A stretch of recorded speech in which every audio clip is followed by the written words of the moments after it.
Hello, we are Group 2 and we are reporting to the public about the high prevalence of mental illnesses that affect Black men in America. The health disparity we will be discussing is the higher prevalence of mental illness in Black men in the United States and the factors that contribute to this health disparity. The rates of mental illness in Black men are higher than any other racial group due to the systematic racism, stigma, and gender norm conflict that prevents Black men from getting proper treatment. Institutional racism has negatively affected Black men because increased stress from discrimination and racism in everyday life can lead to anxiety and depression. Systematic racism has also negatively impacted Black communities by not giving high-quality medical care in lower socioeconomic areas where there is a majority Black community. This leads to a deep-rooted cultural mistrust of healthcare workers due to the fear of not being properly listened to by healthcare professionals and the lack of high-quality care. A combination of these fears creates misdiagnosis and bias in healthcare. These biases can be exposed as healthcare professionals underestimating certain functions like cognitive skills in Black men. The higher rates of mental illness among African American men than non-white Hispanics is a health inequity because it is unfair and preventable. This health inequity persists because mental illness that is experienced by African American men lacks research. In a 25-year span, only 19 empirical studies thoroughly discuss depression among African American men. The prevalence of depression among African American men ranges from 5% to 10%, yet there are low rates of mental health treatments. Systematic racism in American systems such as healthcare maintain this health disparity because it creates barriers to prevent its elimination. According to the National Institute of Mental Health, traumas that stem from racism and police violence can exacerbate mental health outcomes. The racism that African Americans suffer from is a major risk factor for mental health outcomes, and more research must be done to prevent this health inequity. Mental health among African American men is an issue that requires effective education and outreach. The first facet of increasing awareness is reaching the youngest demographic. Social media is a powerful tool that allows the dissemination of information and resources to a large community. Twitter serves as an ideal platform for a quick education. A Twitter account targeted towards the at-risk demographics could show infographics stating information about different mental health issues.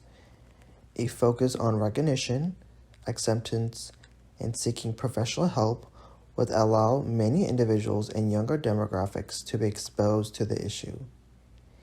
Increasing outreach of the social media account would be as simple as finding public figures to endorse the account. A focus on a short video series regarding public figures who may wish to speak about mental health struggles would make the issue less taboo. The ability to create a movement can be as simple as a good hashtag with resources to support. The goal of the outreach will be to bring this issue to the forefront of public consciousness. That is when funding, research, and large-scale change across an entire community can be enacted.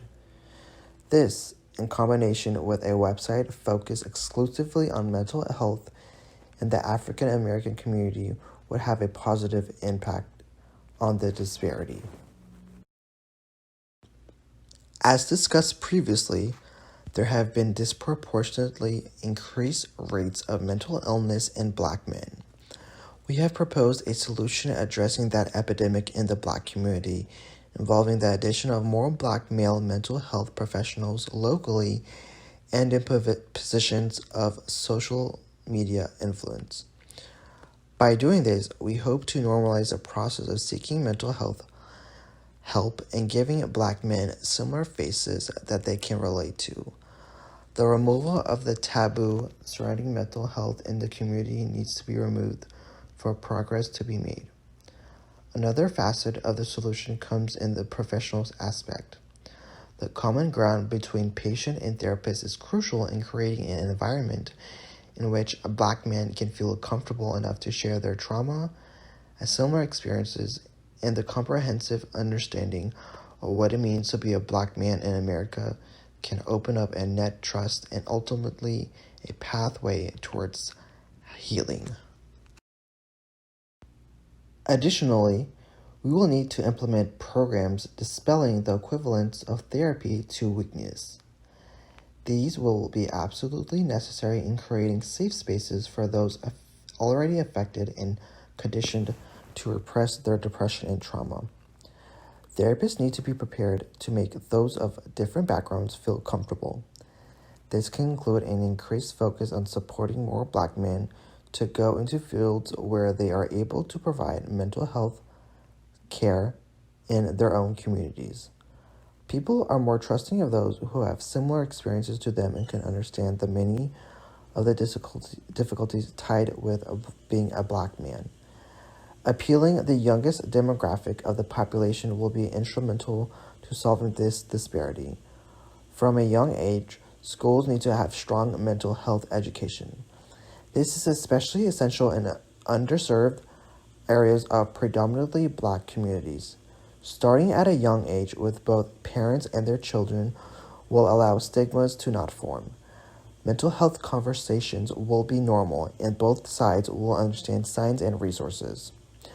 The mental disparity is not something that can be solved instantly, but requires time, planning, resources, and community support.